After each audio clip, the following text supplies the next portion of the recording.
Hello, everyone. Welcome to episode 3 of Purposes of the Law of Chastity. In this series, I share what I believe are 7 compelling reasons for the Lord to have instituted the Law of Chastity and draw on both the doctrine of the restored gospel and some relevant social, medical, and economic evidence. In this video, we'll discuss the third purpose, which is to benefit society by strengthening the family unit.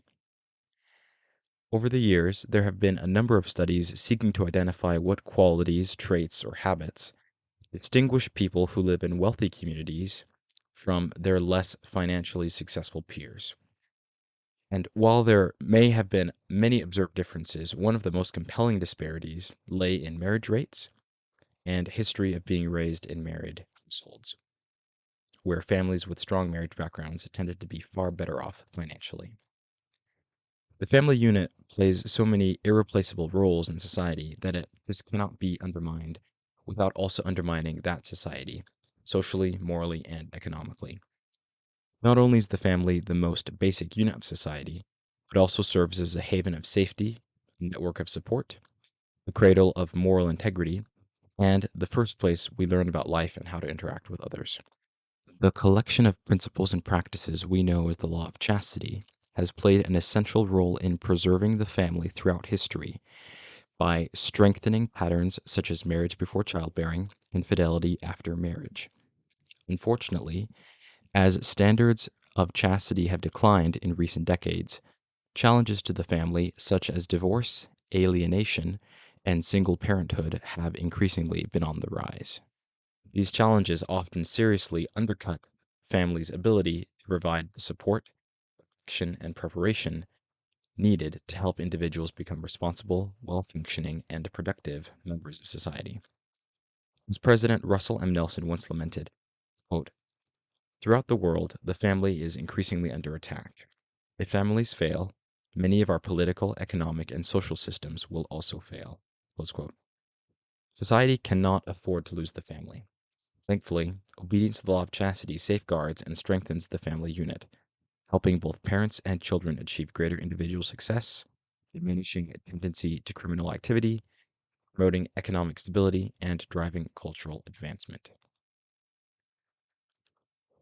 One unmistakable indicator of the importance of traditional families is the consistently higher rates of emotional well being, academic engagement, and eventual professional performance of children from married two parent families compared to their peers from divorced, cohabiting, and single parent families.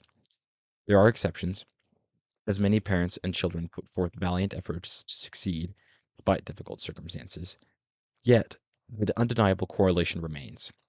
Over the past few decades, studies from both academic and governmental institutions all around the world have demonstrated the reality of this married two parent advantage beyond all reasonable doubt.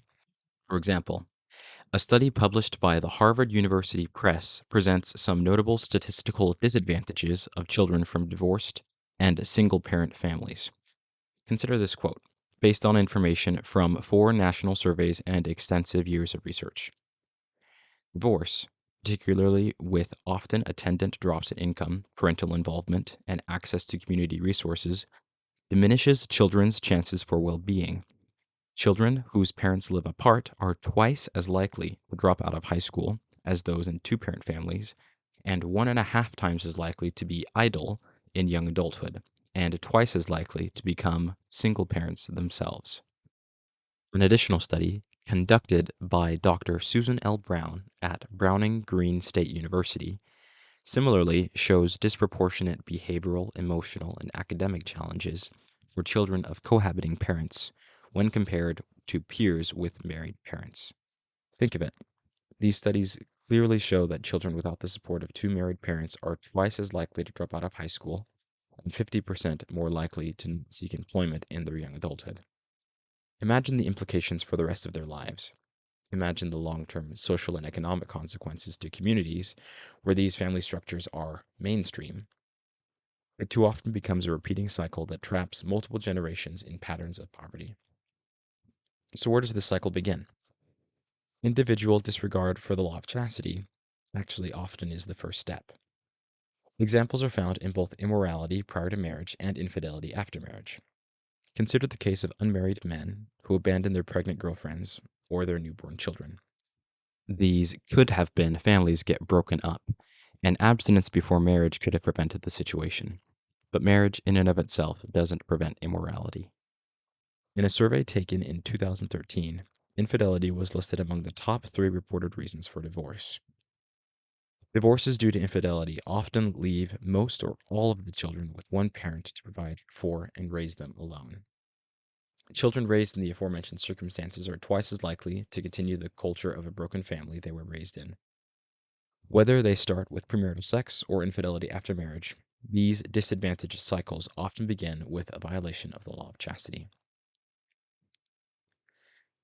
In 1986, President Ezra Taft Benson said that the plaguing sin of this generation is sexual immorality. This is certainly just as true today as it is then, if not more so. Thankfully, even as temptation grows more accessible, many members of the church aren't letting it shake their strong foundations. The effect of this domestic strength on Latter-day Saint majority communities is significant and has attracted attention even from some prominent, well-respected news authorities. Stephen Moore, television commentator on economic issues, published an article in the Wall Street Journal entitled, "Why Utah Has Become America's Economic Star." He wrote, "Part of the reason for Utah's consistently strong economic growth is a still predominant Latter-day Saint culture that encourages out-of-fashion virtues such as thrift, delayed gratification, and stable families. The state has the nation's lowest median age. There is no dreary Methuselan concern about overpopulation in young and vital Utah. Stand outside a church on Sunday morning, as I did recently, and you will see families with large numbers of kids spilling out of minivans. In the graying Northeast, that's a rare sight." Carl Monson, another Wall Street writer, further elaborated on Moore's article investigating the root of economic prosperity in Utah. He stated, quote, "Of all U.S. states, Utah has the highest rate of children graduating from high school living with both birth parents. Home is more than an address." Close quote. When children graduate from high school and transition to the workforce, they bring their cultures and values with them. The cultures and values of graduates in Utah, who come largely from two-parent homes, are leading to economic prosperity. Homes are at the center of learning and becoming. Homes make individuals who they are. Now, I'm not from Utah, so this isn't some self-congratulating display of state partiality. However, I felt it was absolutely worth noting how dramatically the power of the family can impact not only communities, but even an entire state. Not one, but 2 senior editors from one of the world's most respected business journals felt that the link between strong families and economic prosperity was important enough to share with their international audiences.